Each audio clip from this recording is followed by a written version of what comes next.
نحمده ونصلي على رسوله الكريم اما بعد فقد قال الله تبارك وتعالى كما ورد في سورة الصف اعوذ بالله من الشيطان الرجيم بسم الله الرحمن الرحيم هو الذي ارسل رسوله بالهدى ودين الحق ليظهره على الدين كله ولو كره المشركون وقال عز وجل كما ورد في سورة الجمعة هو الذي بعث في الأميين رسولا منهم يتلو عليهم آياته ويزكيهم ويعلمهم الكتاب والحكمة وقال عز وجل كما ورد في سورة المزمل يا أيها المزمل قم الليل إلا قليلا نصفه أو انقص منه قليلا أو زد عليه ورتل القرآن ترتيلا إنا سنلقي عليك قولا ثقيلا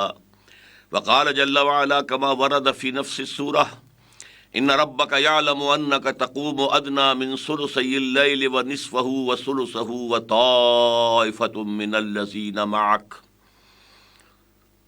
بارك الله لي ولكم في القرآن العظيم ونفعني وإياكم بالآيات والذكر الحكيم رب اشرح لي صدري ويسر لي أمري واحلل عقدة من لساني يفقهوا قولي۔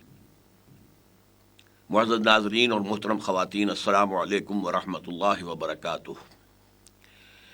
اس سے قبل 6 گفتگوؤں میں ہم تکمیل نبوت و رسالت کے دو مظاہر کا مطالعہ کر چکے ہیں۔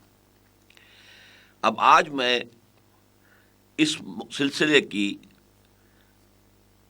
اس کڑی کو شروع کر رہا ہوں کہ یہ جو کام تھا جو حضور کے حوالے کیا گیا کہ جو دین حق دے کر آپ بھیجے گئے ہیں اسے تمام دین پر یا تمام ادیان پر غالب کریں، یہ ایک انقلابی عمل تھا۔ کسی جگہ پر ویکوم نہیں ہوتا، کوئی نہ کوئی نظام قائم ہوتا ہے، یا دین الملک ہے یا دین الجمہور ہے، یا سرمایہ داروں کا نظام ہے یا جاگیرداروں کا نظام ہے۔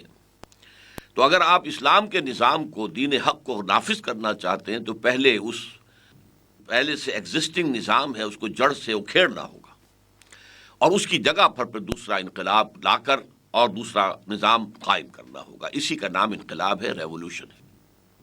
تو نبی اکرم صلی اللہ علیہ وسلم کی بعثت جو ہے خصوصی، در حقیقت انبیاء کرام میں جو امتیازی حیثیت کی حامل ہے وہ یہ ہے کہ جب کہ نبوت کا بنیادی مقصد، رسالت کا بنیادی مقصد دعوت، تبلیغ، تبشیر، انذار، نصیحت، وعظ، یہ ہے، تربیت، تزکیہ، تعلیم، لیکن تکمیلی جو مقام ہے رسالت کا کہ اس نظام دین حق کو قائم کریں، یہ در حقیقت ایک انقلابی جد و جہد کا متقاضی ہے۔ اب انقلابی جد و جہد کو آپ 2 حصوں میں تقسیم کر سکتے ہیں۔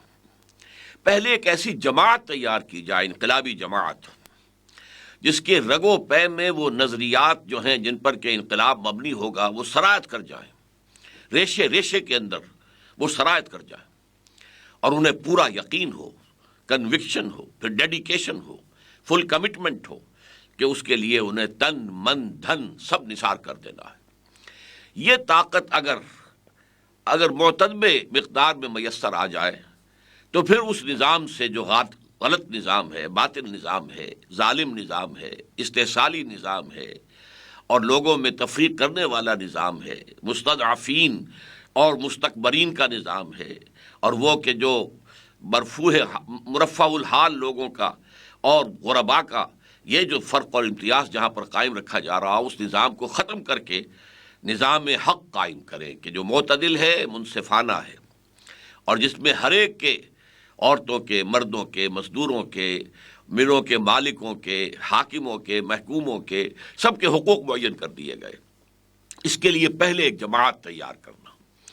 یہ جماعت جو تیار کی محمد الرسول اللہ صلی اللہ علیہ وسلم نے، اس کا طریقہ کار کیا تھا؟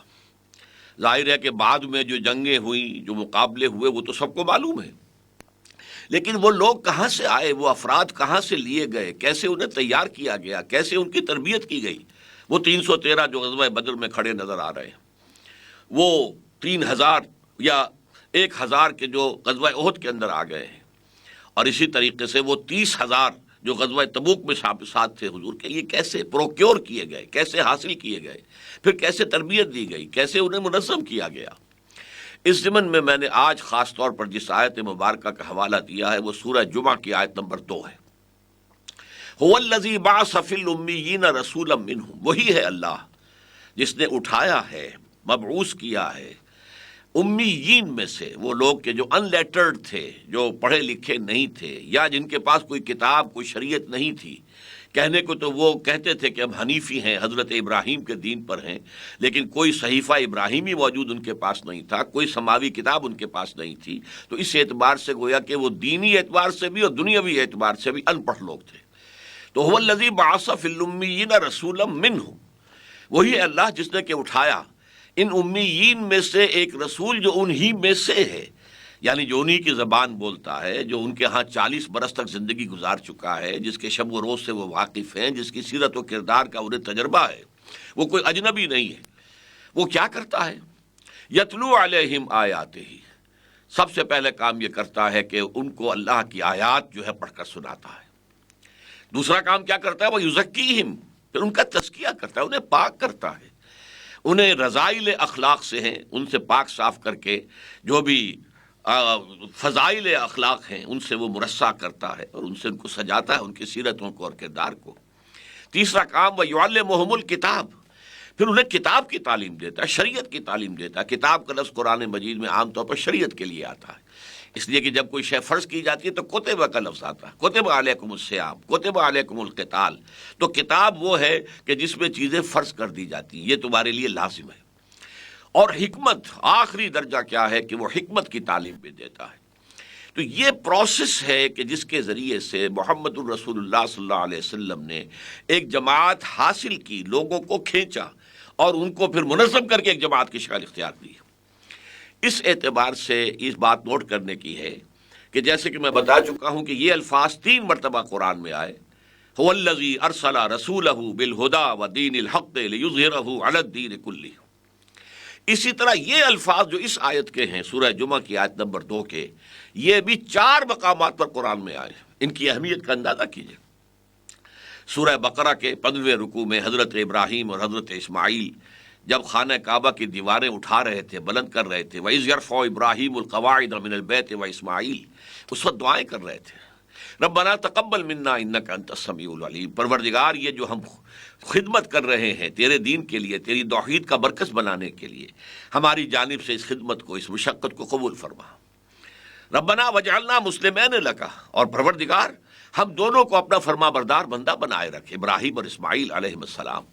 وَمِن ذُرِّيَّتِنَا أُمَّةً مُسْلِمَةً لَكَ، اور ہماری اولاد میں سے، نسل میں سے ایک ایسی امت برپا کی جو تیری فرما بردار ہو، اطاعت گزار ہو۔ اور اس کے بعد فرمایا وَبَعَثْ فِيهِمْ رَبَّنَا وَبَعَثْ فِيهِمْ رَسُولًا مِّنْهُمْ، اور اے رب ہمارے ان میں وہ جو ہماری نسل میں سے ایک امت اٹھے، اس میں تو اٹھائی ہو ایک رسول انہی میں سے، اجنبی نہ ہو، باہر سے نہ آیا ہو۔ منہم، وہ کیا کرے؟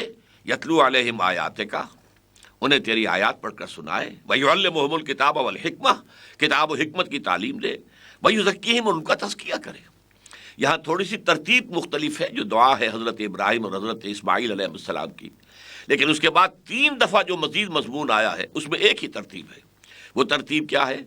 اسی سورہ مبارکہ سورہ بقرہ کے 18ویں رکوع میں آیت آ گئی، کما ارسلنا فیکم رسولا منکم، دیکھو جیسے کہ ہم نے بھیج دیا ہے تم میں ایک رسول جو تم ہی میں سے ہے۔ وہ کیا کرتا ہے؟ یتلو علیکم آیاتنا ویزکیکم ویعلمکم الکتاب والحکمہ، تمہیں ہماری آیات پڑھ کر سنا رہا ہے، تمہارا تزکیہ کر رہا ہے، تمہیں کر رہا ہے، اور تمہیں کتاب و حکمت کی تعلیم دے رہا ہے۔ اس کے بعد اگلی سورت جو جوڑا ہے، سورہ بقرہ اور سورہ آل عمران جوڑا ہے، انہیں الزہراوین حضور نے کہا، 2 نہایت روشن تابناک صورتیں۔ اس صورت میں پھر یہ مضمون آ گیا، لقد من اللہ علی المؤمنین اذ بعث فیہم رسولا من انفسہم یتلو علیہم آیاتہ ویزکیہم ویعلمہم الکتاب والحکمہ۔ اللہ نے بڑا احسان کیا اہل ایمان پر کہ انہی میں سے ایک رسول کو مبعوث کیا ہے، کھڑا کر دیا ہے کہ جو انہیں اللہ کی آیات سناتا ہے، ان کا تزکیہ کرتا ہے، انہیں کتاب و حکمت کی تعلیم دیتا ہے۔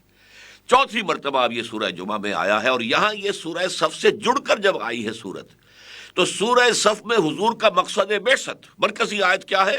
هو الذی ارسل رسولہ بالہدی ودین الحق لیظہرہ علی الدین کلہ ولو کرہ المشرکون، اور پھر جہاد کی نفیر عام، دعوت عام، اہل ایمان اگر تم چاہتے ہو جہنم سے چھٹکارا پانا تو تمہیں کیا کرنا ہوگا؟ تؤمنون باللہ ورسولہ وتجاہدون فی سبیل اللہ باموالکم وانفسکم، اللہ پر اس کے رسول پر ایمان رکھو جیسے ایمان کا حق ہے، اور جہاد کرو اس کی راہ میں اپنی جانوں سے اور مالوں سے، اور اس جہاد کی آخری منزل کیا ہے؟ قتال فی سبیل اللہ، ان اللہ یحب الذین یقاتلون فی سبیلہ صفا کانہم بنیان مرصوص۔ لیکن جیسا کہ میں نے کہا تھا، لوگ کہاں سے آئیں جو اس کے لیے تیار ہوں، جو اپنی گردنیں کٹوانے کو تیار ہوں، جو اپنی جانیں دینے کو تیار ہوں، اور ان کا مقصد وحید صرف اللہ کی رضا حاصل کرنا ہو، صرف آخرت کی نجات حاصل کرنا، کوئی دنیاوی اپنا غلبہ، اپنی حکومت، کوئی مال و دولت، کوئی مال و غنیمت، کسی شے کی کوئی طلب ان میں نہ رہ جائے، تو ایسی جماعت جو ہے پہلے تیار کرو۔ وہ جماعت تیار ہوگی اس عمل سے جو سورہ جمعہ میں آیا، هو الذی بعث فی الامیین رسولا منہم یتلو علیہم آیاتہ ویزکیہم ویعلمہم الکتاب والحکمہ وإن کانوا من قبل لفی ضلال مبین۔ اور یقیناً یہ لوگ پہلے جو تھے، یہ امیین، بڑی گمراہی میں مبتلا تھے، بت پرستی میں تھے، جاہل تھے، انہوں نے عجیب عجیب رسومات ایجاد کر لی تھی، عجیب عجیب عقیدے ایجاد کر لیے تھے، تو بہت ہی گمراہ تھے، کھلی گمراہی میں مبتلا، لیکن ان میں ہم نے ایک رسول کو اٹھایا جو کیا کرتا ہے۔ اب ان چار چیزوں کو سمجھیے۔ یتلو علیہم آیاتی میں کوئی شک نہیں ہو سکتا، قرآن کی آیات پڑھ کر سنانا یہ حضور کا پہلا کام ہے۔ یہ گویا کہ حضور کی دعوت، حضور کی تبلیغ، اس کا مرکزی مضمون کیا ہے؟ قرآن پڑھ کر سناؤ۔ یتلو علیہم آیات، چاروں جگہ پر یتلو علیہم آیاتنا، یتلو علیہم آیات کا، یتلو علیہم آیات ہی، تلاوت کرتا ہے ان پر اللہ کی آیات۔ ان کا کیا عمل ہوتا ہے جب لوگ قرآن کی تلاوت سنتے تھے؟ اور ظاہر بات ہے کہ وہ عرب تھے اور قرآن عربی میں تھا، تو حضور صلی اللہ علیہ وسلم کی زبان مبارک سے جب قرآن ادا ہوتا تھا تو وہ لوگوں کے ذہنوں میں بھی پہنچتا تھا، وہ اس کو سمجھتے تھے، اور جو ان میں نیک نفس لوگ تھے، جن میں کچھ آدمیت اور انسانیت اور روحانیت کا کوئی تھوڑی سی رمق بھی تھی، وہ ان کے دلوں کے اندر وہ قرآن اتر جاتا تھا۔ اس معنی میں یوں سمجھیے کہ ہر معاشرے کے اندر اگرچہ بہت برے لوگ بھی ہوتے ہیں، خاص طور پر معاشرے پر چھائے ہوئے لوگ جو ہوتے ہیں، بگڑے ہوئے معاشرے پر، ظالمانہ نظام پر، وہ لوگ برے ہوتے ہیں، لیکن عوام کے اندر سلیم الفطرت لوگ بھی ہوتے ہیں، اگرچہ وہ خاموش ہوتے ہیں، انہیں آپ سائلنٹ میجورٹی کہہ سکتے ہیں، ان کے پاس کوئی لیڈر نہیں ہوتا، کوئی قائد نہیں ہوتا کہ جو میدان میں انہیں لے کر آئے، لیکن موجود تو ہوتے ہیں۔ برے سے برے معاشرے میں سلیم الفطرت لوگ ہوں گے۔ آخر آپ کو معلوم ہے کہ ایران کے آتش کدے کا جو پجاری تھا، اس کا بیٹا سلمان فارسی رضی اللہ تعالی عنہ وہاں سے نکلا۔ اسی طریقے سے حضرت ابراہیم کیا تھے؟ اس کے والد جو ہے وہ بت تراش تھے، بت گر تھے، اور حضرت ابراہیم وہاں سے نکلے سلیم الفطرت انسان۔ تو اسی طریقے سے ہر معاشرے میں سلیم الفطرت لوگ بھی موجود ہوتے ہیں۔ تو یہ تلاوت آیات کا کام کیا ہے؟ جیسے میگنیٹ کا کام ہوتا ہے۔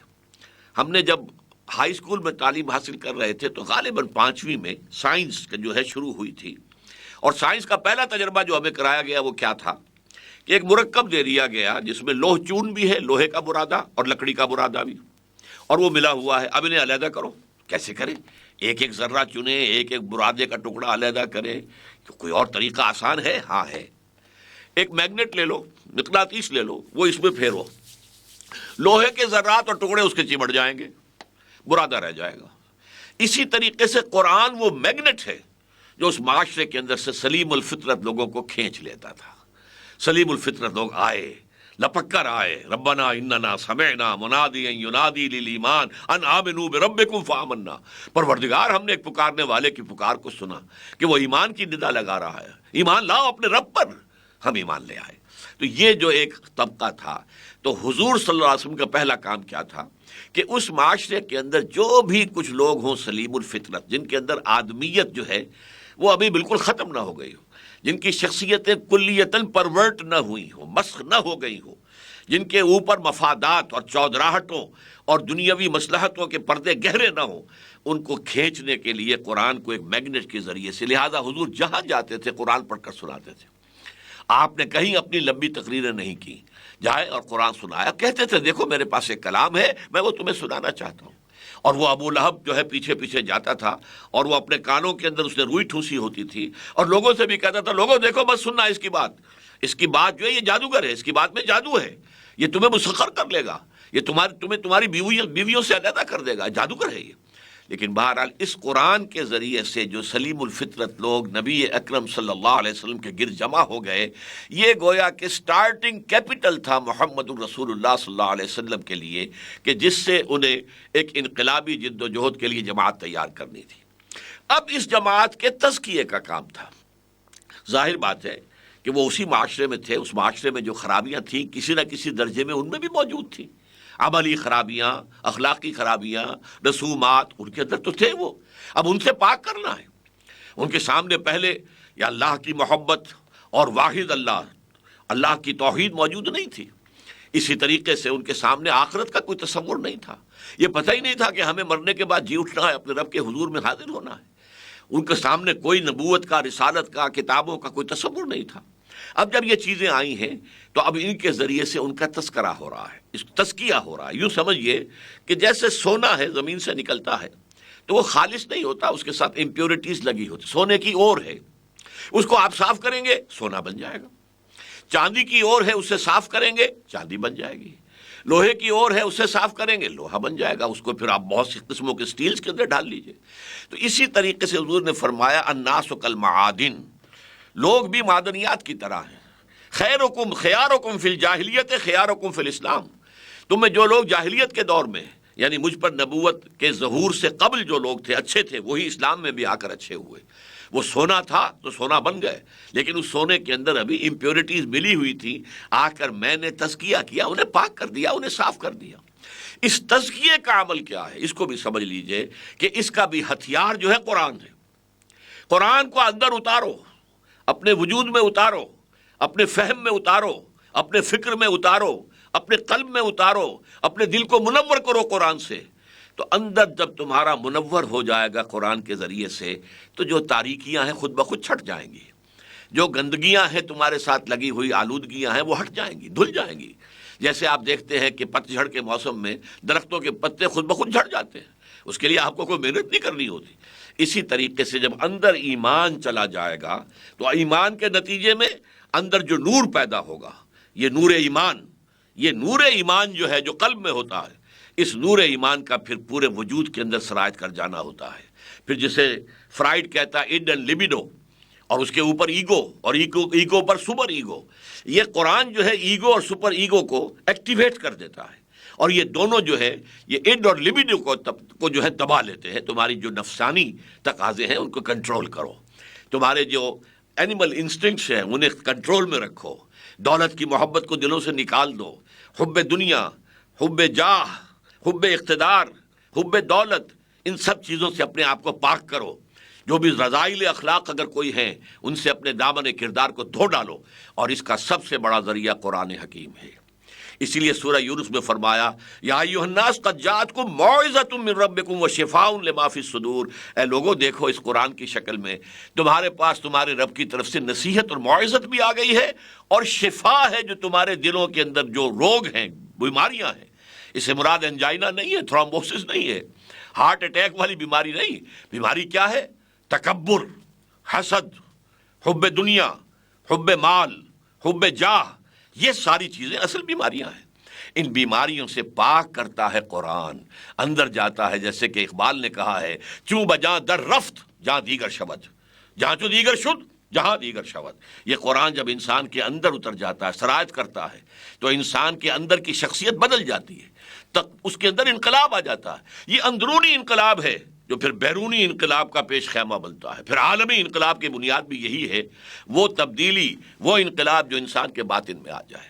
اس کے لیے آپ دیکھیے شروع میں کس قدر سخت مشقت کرائی گئی ہے خود حضور سے اور صحابہ کرام سے۔ اس قرآن کو اپنے اندر اتاریے، hammer it down, hammer it down, hammer it down. آپ اور آپ کے صحابہ، فرمایا یا ایھا المزمل، اے کمبل میں لپٹ کر لیٹنے والے، قم اللیل الا قلیلا، رات بھر کھڑے رہا کرو سوائے اس کے کسی تھوڑے سے حصے کے، نصفہ، یا تو آدھی شب، اور وانقص منہ قلیلا، یا اس میں سے کچھ کم کر لو تو تہائی رہ جائے گی، یا اس پر کچھ زیادہ کرو، 2/3 بناؤ، اور زد علیہ ورتل القرآن ترتیلا، قرآن کو ٹھہر ٹھہر کر پڑھتے رہو۔ اب آپ بتائیے اس وقت تک قرآن نازل کتنا ہوا تھا؟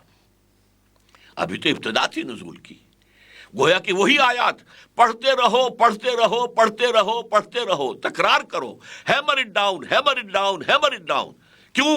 انا سنلقی علیک قولا ثقیلا، اے نبی ہم آپ پر ایک بہت بھاری بات ڈالنے والے ہیں۔ وہ بھاری بات جو اگلی صورت میں سورہ مدثر میں آ گئی، یا ایھا المدثر قم فانذر وربک فکبر، اے لحاف میں لپٹ کر لیٹنے والے صلی اللہ علیہ وسلم، فدا ہو آباؤنا و امہاتنا، کھڑے ہو جائیے، کمر کس لیجیے، لوگوں کو خبردار کیجیے، لوگوں تمہیں مرنے کے بعد دوبارہ زندہ کیا جائے گا اور تم سے حساب لیا جائے گا دنیا کے اعمال کا، اور پھر نتیجہ ہوگا وَإِنَّهَا لَجَنَّةٌ أَبَدًا أَوْ لَنَارٌ أَبَدًا۔ اور وَرَبَّكَ فَكَبِّرْ، اپنے رب کی کبریائی کا اعلان کیجیے اور اپنے رب کی کبریائی کا نظام قائم کیجیے۔ یہ بڑا بھاری کام ہے، لِيُظْهِرَهُ عَلَى الدِّينِ كُلِّهِ، پورے دین پر، پورے نظام پر یا تمام نظاموں پر نظام دین حق کو غالب کر دینا۔ اس کے لیے یہ قرآن مجید کے ذریعے سے تمہارے اندر جیسے جیسے قرآن اترے گا، اسی طرح سے دماغ میں سے غلط تصورات نکل جائیں گے، غلط عقائد نکل جائیں گے، غلط نظریات و افکار نکل جائیں گے، اور اخلاق میں سے رذائل اخلاق جو ہے اس سے پاک ہو جاؤ گے۔ سینے کے اندر حب دنیا، حب دولت، حب جاہ، حب شہرت کوئی شے نہیں رہے گی، اور پھر گویا کہ تمہارا تزکیہ ہو جائے گا۔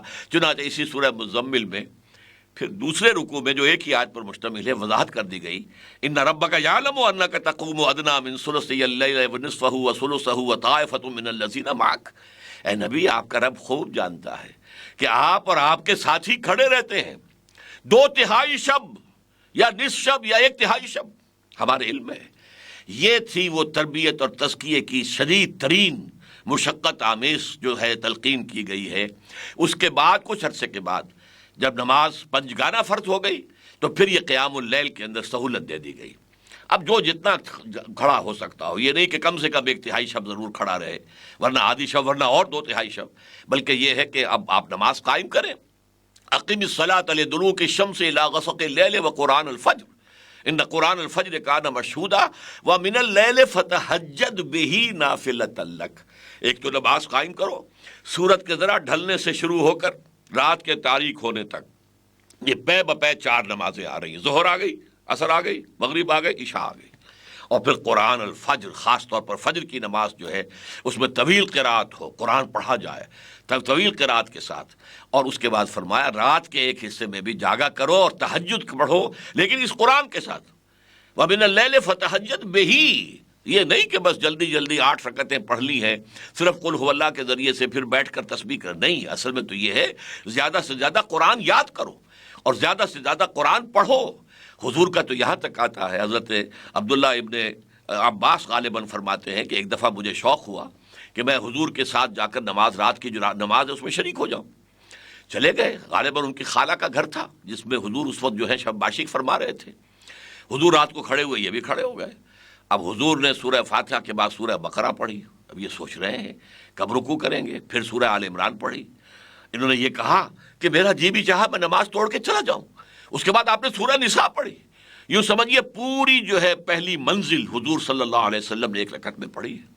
تو اصل تو تہجد جو ہے وہ یہ ہے کہ نماز پڑھو قرآن کے ساتھ، زیادہ سے زیادہ قرآن پڑھو، یہ تمہارے اندر جائے گا اور تمہارے اندر کوئی گندگیاں ہیں داخلی اور خارجی، ان سب سے تمہیں پاک کر دے گا۔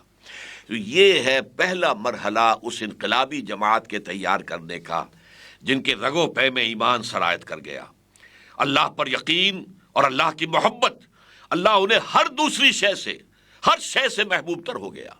رسول صلی اللہ علیہ وسلم بھی تمام انسانوں سے بڑھ کر محبوب ہو گئے، اور ان کا مقصود صرف ایک رہا، اللہ کی رضا حاصل کرنا اور آخرت کے اندر جنت میں داخل ہونا اور عذاب سے، جہنم سے بچ جانا، اس کے سوا کچھ نہیں۔ نہ مال و غنیمت نہ کشور کشائی، شہادت ہے مطلوب و مقصود مومن، نہ مال غنیمت نہ کشور کشائی۔ ایک حدیث میں آتا ہے کہ لوگوں نے پوچھا حضور ایک شخص جہاد اور قتال فی سبیل اللہ میں نکلتا ہے، وہ اس لیے نکلتا ہے کہ مال غنیمت ہاتھ آئے۔ ایک اور شخص ہے جو اپنی شجاعت کا اظہار کرنا چاہتا ہے، میں کتنا شجاع ہوں، بہادر ہوں، لڑاکا ہوں۔ ایک اور شخص ہے جو حمیت کی وجہ سے کہ جس قبیلے کے خلاف آپ مہم بھیج رہے ہیں اس سے اس کی پرانی دشمنی چلی آ رہی ہے، اب وہ سوچتا ہے موقع آ گیا، میں اپنی پرانی دشمنیاں نکالوں گا، بدلے لے لوں گا۔ تو ان میں سے کون مجاہد فی سبیل اللہ ہے؟ آپ نے فرمایا ان میں سے کوئی مجاہد فی سبیل اللہ نہیں۔ مجاہد فی سبیل اللہ صرف وہ ہے جو جنگ کرتا ہے صرف اس لیے لتکون کلمۃ اللہ ہی العلیٰ، تاکہ اللہ کا کلمہ سب سے اونچا ہو جائے، اللہ کی بات سب سے بلند ہو جائے۔ یہی ہے وَرَبَّكَ فَكَبِّرْ، اور یہی ہے لِيُظْهِرَهُ عَلَى الدِّينِ كُلِّهِ، دین حق کو پورے نظام کے اوپر غالب کر دینا۔ یہی ہے وَيَكُونَ الدِّينُ كُلُّهُ لِلَّهِ، دین پورا کا پورا اللہ کے تحت ہو جائے۔ تو اس جماعت کا، جسے آپ حزب اللہ کہیں گے، سورہ مائدہ میں اور سورہ مجادلہ میں اس جماعت کو کہا گیا حزب اللہ، اللہ کی پارٹی۔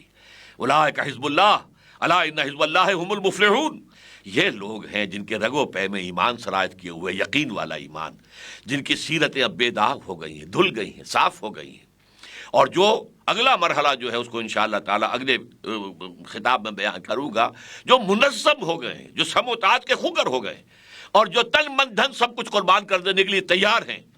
اب یہ طاقت جب معتدب ہو جائے تو بقول علامہ اقبال، با نشہ درویشی در ساز و دمادم زن، پہلے تو ایسی جماعت بنانے کے لیے درویشی اختیار کرنی ہوگی۔ چون پختہ شوی، جب تیار ہو جاؤ، کافی تعداد میں لوگ ہیں، ڈسپلنڈ ہیں، ان کی نیتیں خالص ہو چکی ہیں، انہوں نے اللہ کے دین کو اپنے اوپر قائم کیا ہے، پھر اس طاقت کو ٹکرا دو۔ چون پختہ شوی خود را بر سلطنت جم زن۔ تو یہ جو اگلے مراحل ہیں ان پر انشاءاللہ اگلی گفتگوؤں کے اندر کلام ہوگا۔ اقول قولی ھذا واستغفر اللہ لی ولکم ولسائر المسلمین والمسلمات۔